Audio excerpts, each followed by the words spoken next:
Will the QRPBuilder QBV 40 and 20 to 10 meter antenna be the compact QRP HF antenna that I have been looking for?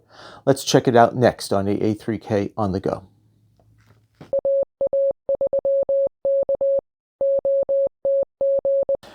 If you've watched some of my other videos, you've noticed I've reviewed the 1-to-1 mag loop antenna and this generic QRP whip antenna with varying degrees of success, and less success with this one to start and even after a modification I made to it. And I've been just looking for a ultra compact QRP antenna to use with my HF Go kit in case I want to set up with just absolute minimum footprint on the ground. My preferred antennas for QRP as well as QRO operation in the field are an end-fed half wave and a ground-mounted vertical antenna. But again, they can take up a lot more room. You may not have that room available, or the local park officials may really look down upon that. So while perusing various websites and such, I came across QRPbuilders, and they have this QBV 40 and 20 to 10 meter antenna, which is very similar to the loaded whip antennas that Elecraft has been selling, their AX line, the AX1, 2, and the new AX3. And that this was a affordable price, though I have to do some assembly, as you can tell. I decided to go ahead and order it and give it a shot. I intend not only to build it and give you some tips to building it. Now, I'm not going to show you the whole build process. That would probably make for a very long video, and my workbench is just not set up well for filming at this current time. But I'm going to go through any tips and tricks that I find when building this, because I already see one thing I think I could do a little bit differently in the instructions and probably make things a lot easier. But I'm also going to, after I put that together, I'm going to run, obviously, SWR tests so you can take a look at this antenna and do some whisper tests on at least 40 and 20 meters, the two bands that this antenna is designed to be resonant on. With a tuner, you can get also 17 down through 10 meters. So I'm going to start putting this antenna together, collecting any little tips that will be helpful to you, and get back to you on them as I find them. Okay, before I get into actually building the antenna and finding out any little tidbits of information on doing so, let's go over what comes with the kit. Now, it includes all of the parts necessary to build the antenna. You have to supply your own coax, obviously, to connect the radio to the antenna, as well as a radial, at least one radial for the antenna, and something to choke the RF so it doesn't come back down the coax to the radio. As you can see, going into the pack, we'll start with the PEX tubing, and it comes completely pre-drilled for where the switch will go to select between the 40 and 20 meter coils, as well as where all the wires will be coming in and out of here. The end cap for the antenna and for the base where the BNC will connect are also pre-drilled for you. And the end of the tube where the whip goes is marked with a W. Now, the original W kind of wore off. I had to rewrite that, so it doesn't look too pretty, and it looks like it's starting to wear again. But once it's all together, you don't need that mark. We also have just a little bit of willow hair. Obviously, it comes with the whip that you will be using, and the wire for the coils that make up the critical part of the antenna to keep the length much below a quarter wavelength on 40 meters. Now, the original instructions just made it seem like there was just one long length of wire and you had to cut it into 16-foot lengths and then 7 and 1 foot lengths. And it appears now that they are including a longer length of wire that you would use for the 16-foot piece, which you may not even have to cut, just trim it off at the end after you get everything put together, as well as a shorter length that you'd use for the 7 and 1 foot piece, which you would have to cut. And I'll be cutting them initially as part of the assembly. Some clear heat shrink to put over the windings on the PEX tubing when they are done. And then a bag of other parts, including a little circuit board that becomes the base of the antenna that the antenna would mount through, and then you can use this hole for mounting to whatever object that's going to be holding this down, a tripod, a spring clamp that you would drill a hole through and bolt that to, and then you should be putting the radial over here.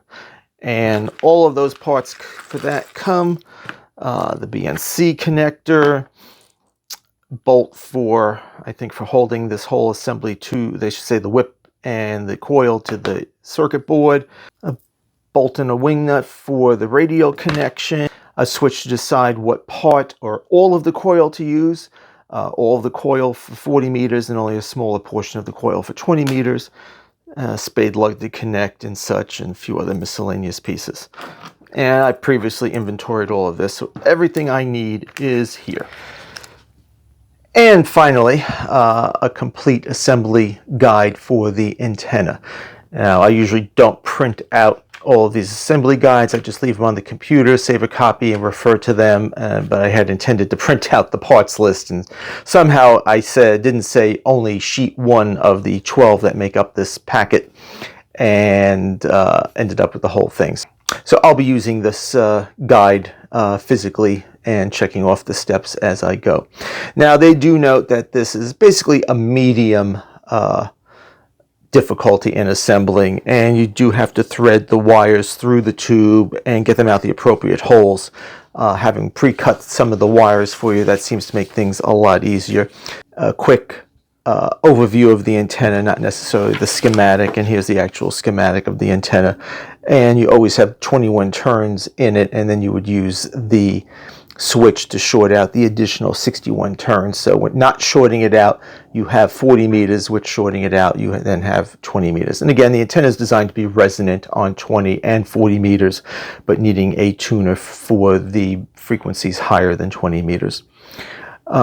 First thing they do say is solder the 16, 7-foot, and 1-foot wires to the toggle switch, and in a specific, the 16 and 7-foot on the small flat side of the alignment mark on the screw portion of the switch, and then eventually thread those wires through the tube using forceps to help you hold the switch as it goes down, making sure you put the switch in the position of the flat side so you can more easily work it through the switch hole.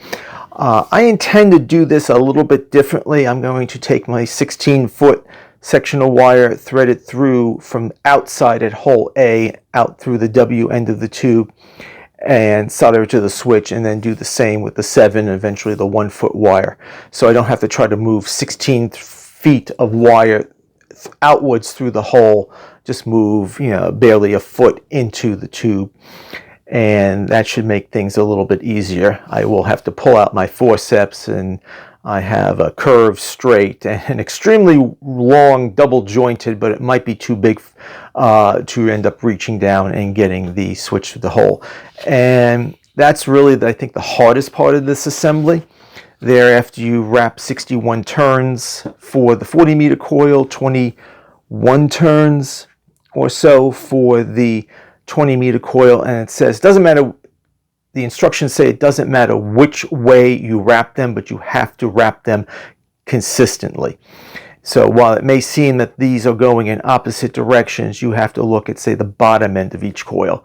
So in this case, the bottom end of each coil is going up. So with the wire coming out this point, I would wrap this way around the tube, and from this wire, the 16-foot wire, I would wrap that way around the tube. And the end result will be the 2 wires will be going in the same direction because their inductances add up when you want the 40-meter coil. And as you can see, you run it in and eventually and back out the end here. You run it in here, back up here, and we'll go through the rest of the instructions and little tips as I find them for you.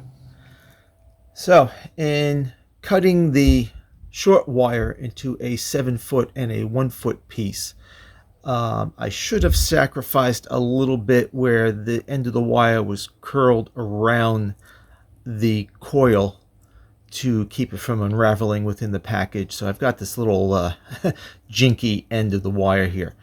You solder the 7-foot wire and the 16-foot wire to the terminal on the flat side of the switch. So eventually you can isolate and short out the 40-meter coil and just have the 20-meter coil.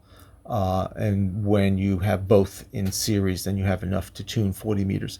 So I'm going to solder this end to the switch, so when it comes out through the hole in the tube, it will be a nice neat wrap around the PEX tubing here. Now QRPBuilder says to solder the wires to the switch first and then feed them in from the whip end of the tube using forceps and such, and then work the wires out, the 16-foot and the 7-foot, out of these little holes and pull them all the way through. And I think that's a bit excessive. The 1-foot wire just will go straight through the tube. That's not a big deal. I am going to place the 16-foot and the 7-foot wires through the tube from this side, bring them out to this end, solder to the switch, and then work back. So I don't have to run all of that length of wiring through the tube, possibly causing a kink in it and such. And I only will have, maybe less than a foot, less than 15-25 centimeters to do so. Now, on the 7-foot and the 1-foot piece of wire, there was at least 3 feet, a meter just over of wire left over, so I could have easily have sacrificed that. I did that on the 16-foot, which I'm not showing here. All right, let's start putting that together and soldering it and seeing how it goes. Okay, so I got the 16-foot wire through, as I said, but I still had to, though I had put this initially through the tube and then soldered it to the switch, I ended up having to back it all the way out because I could not get the switch in easily with this extra wire on there. And the 1-foot wire was already going through the tube. So once I had this wire out of the tube, I just had to take the switch and basically put it at like a 45-degree angle with the toggle towards the flat and pointed toward this side of the tube. And once I slid it down with my pair of forceps, as soon as I got the toggle into the hole there, I was able to then push it a little bit more and then get my fingers onto the threads that were starting to show through and pull the switch in. So partially I followed their directions, partially I went my own way here. It was a lot easier than having to thread 16 feet of wire back out through the tube. So the next step now is to start doing the windings. So overall, you can go either direction, but their diagram shows the windings going in this direction. And so this will go that way around the tube. This will go the other way around the tube. But if you look at the ends, they'll be in the same starting direction. And then you feed the wire out through one of the holes next to it. When you reach this end, you feed the wire in here and out the bottom. So let's get on to the next step. This is actually going a little bit quicker than I thought. Next step is we've got the inductors wrapped around the PEX tubing, and I've counted and verified there's 61 turns here and 21 here. The 7-foot wire is way longer than it needed to be, but I'm not going to argue with the assembly. We'll get these coils or these turns tighter together when the heat shrink tubing goes on and tightens everything up. On the 21 turn side, you go in and out. On the 61, you go in this hole, but you come out the end of the tube. And what we're going to be doing is cutting them off about here or so. I'll have to verify with the instructions, scrape back some of the enamel, twist them together, solder them, and then they will go onto the BNC connector. So your BNC connector may come with a grounding lug. This is not needed, so this can go bye-bye, like that. Place the BNC connector through the bottom of the board and drop the cup with the hole towards the front, drop in the lock washer and the washer, and they do suggest using a 1/2-inch socket or needle nose pliers. I dug out my deep 1/2-inch socket, and that made it very easy to get in there, get on that nut and crank it down and tighten it up. No soldering necessary for that step. So I'm going to move on to trimming the ends, connecting them to the BNC connector and putting the BNC connector, and there is a small screw that's going to go through this hole and then through there to hold the two together. And they do caution there's not a lot of thread there, so don't over tighten and strip those threads. Well, we're moving right along here. So you trim down the wires coming out of the tail end of the PEX tubing to 1 3/4 inches. I think you can go a little bit shorter than that, 1 1/2, maybe 1 1/4 inches. Scrape off the last 1/4 inch or so of those two wires, twist them together and solder them. After you've gotten the BNC assembled into this bottom cap, put the wires into the center post of the BNC and solder them in there, and place the tube into the cap and use the 440 screw to hold it down. The cap is already threaded, and I just screwed it in until it just got snug against the cap. For the top end, use the M4 screw and nut and the lock washer. I think it's a number 4 lock washer. It's not a metric one. On the inside, and just tighten that down. Now I really tighten that because we'll be screwing the whip on and off of there on maybe a regular basis. I did not use any Loctite on the nut and the screw, or I should say the bolt. They say temporarily put in the 440 screw here and measure out from this on the 7 feet how much you need to connect to the solder lug. I'm going to be scraping all of the enamel off from basically the tip of my fingernail to the end of the wire here, putting it into the lug, which is a simple through hole for that, solder it together, and then trim off any extra wire sticking down, and you place it underneath there, underneath the 440 screw, also with a lock washer. And then the final step is you build up the ground lug, a couple of nuts and a lock washer to hold them there, and then a wing nut to actually slide your ground wire underneath there, I should say your ground radial, and then for the mounting through the center hole here. So just a few more steps. This really wasn't as difficult as I thought it would be. Just double checking the count of your winding. Make sure you don't get a little kink in one of the windings there. That's the best I can do to get rid of it. And then the heat shrink over the windings here, and it will be ready to go. And so I'll trim the 7-foot wire. So I scraped it back till, as you can see around there, so maybe 1/8 of an inch below the cap. Threaded the wire through the hole there, crimped it on a little with some needle nose pliers, then soldered it, and with the lock washer put it on the top cap. And then the last step was the counterpoise attachment. So you have the number 8 screw and the 2 nuts with a lock washer. So I used a nut driver to really tighten this bottom one so it traps the wing nut so you won't lose it. And now you can just attach your ground there. The QRPBuilder, they give you a number 8 spade lug that you can then, or fork lug that you can then put the wire, sorry for going out of frame there, then you can put the counterpoise wire, and they recommend about 20 feet. There's also heat shrink tubing that goes over the coils, but QRPBuilders recommends not putting that on until you have a chance to go out, make sure this is functioning, and you might have to adjust for 20 and 40, adjust the length of the whip a little bit to get a good SWR. All right, it's late. I'm not going to be able to get outside and test this evening, but tomorrow's another day. And the last step in putting the QBV together is to put shrink wrap tubing that they supply over the coils and a good portion of the tubes, as well as most of the top cap and the bottom cap here.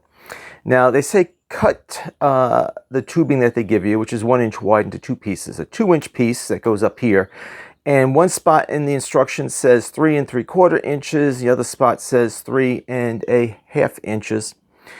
So I held up the remaining portion of the tubing, which was 3 3/4 inches, and held it up here, basically near the base here, and it was basically overlapping the screw here. So I ended up cutting it back to about 3 1/2 inches.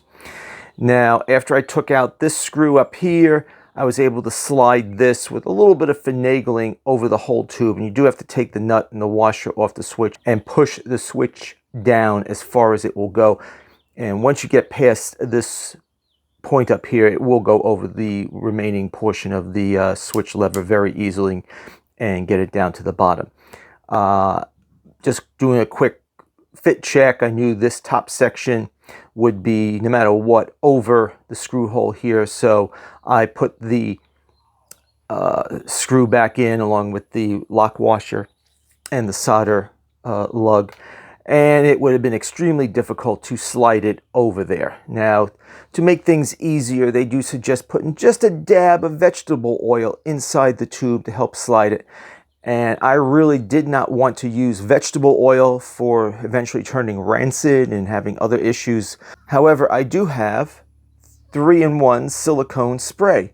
And I just put a little spray in the tube up here, wiped it around with my finger, and oh, it slid on so much easier. I should have done that for the bottom section. You might be able to use WD-40, which is not really a lubricant, but pull the switch back up, which is a little bit difficult to hold in place because it's just not that long. Get the first nut on it. I did use the second nut on it to lock it in place. And other than putting the actual antenna on the top screw, you are done. For my initial testing, I did use a 20-foot counterpoise made out of that wire. I did complain about kinking. It hasn't been kinking on me. It hasn't really been holding its set from the spool too well, so that has been working out well. It's also white, so you can easily see it against the ground, at least on all surfaces except for snow. And I got decent performance, as you shall see, on 40 meters, but I really was kind of squirrely on 20 meters. And looking at the Elecraft AX2 and the Just OK mini 20-meter antenna, they both use 13-foot counterpoises. So out comes another length of 13 feet of wire, and I was able to get much more consistent performance. Just when you're switching between 20 and 40 meters, do remember to flip that switch. When I would run the scan with my AA55 zoom, I was like, uh-oh, what happened? Uh-oh, I forgot to change the thing. Okay, let's take a quick look at the performance of the QRPBuilder QBV antenna. For these tests, I only ran 20 and 40 meters because those are the two naturally resonant bands of the antenna. To get 17 through 10 meters, maybe even 6 meters, you do need to use an antenna matching unit. So on 28 meters, I had my whip set to just over 4 feet long, 48 and 7/8 of an inch, 1.24 meters, and I used a 13-foot counterpoise, 3.9 meters. And I found performance of the antenna between 20 and 40 meters was helped by having a shorter counterpoise on 20 meters as compared to the recommended 20-foot counterpoise on 40 meters. And this may have also been influenced that, again, my grass is a little bit longer, so that's keeping the counterpoise definitely up and off the actual ground. Best match was an SWR of 1.4 at 14.077 megahertz and 1.37 at 7.078 megahertz. And both of those frequencies are very close to the FT8 standard frequencies. And I could slide this low point over to the sideband portion of the bands by just shortening the whip in both cases. Now, these values do differ from what QRPBuilder says in their manual that they have achieved, but they were also using RG179, which has more loss than the RG316 coax that I was using. They also measured with a nano VNA, and I am actually not sure how that compares in accuracy to my Rig Expert AA55 zoom.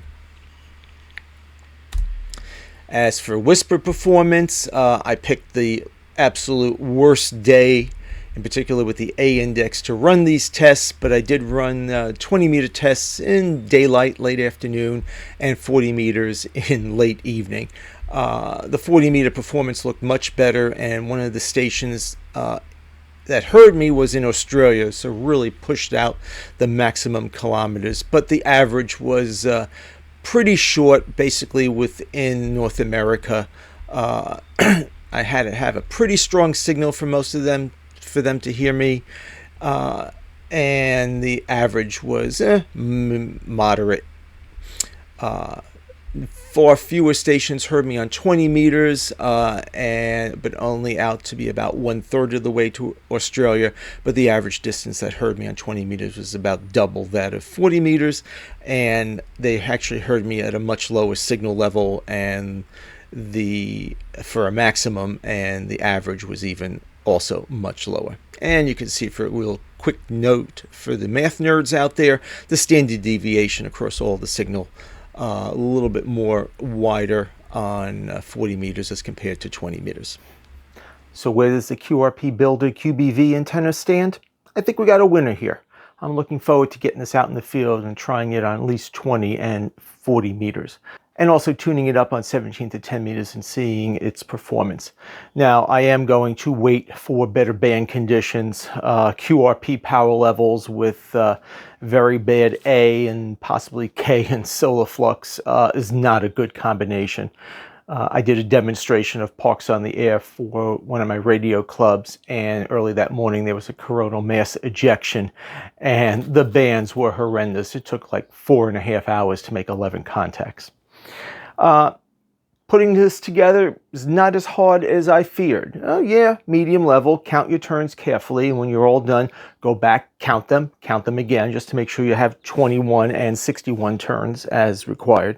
And remember, where the turns come out of the hole and into the hole, that's a half turn each. So that becomes, you'll have 60 full wraps and then a half at each end to get, say, 61. And similarly with the 20 full wraps and then a half at each end to get 21.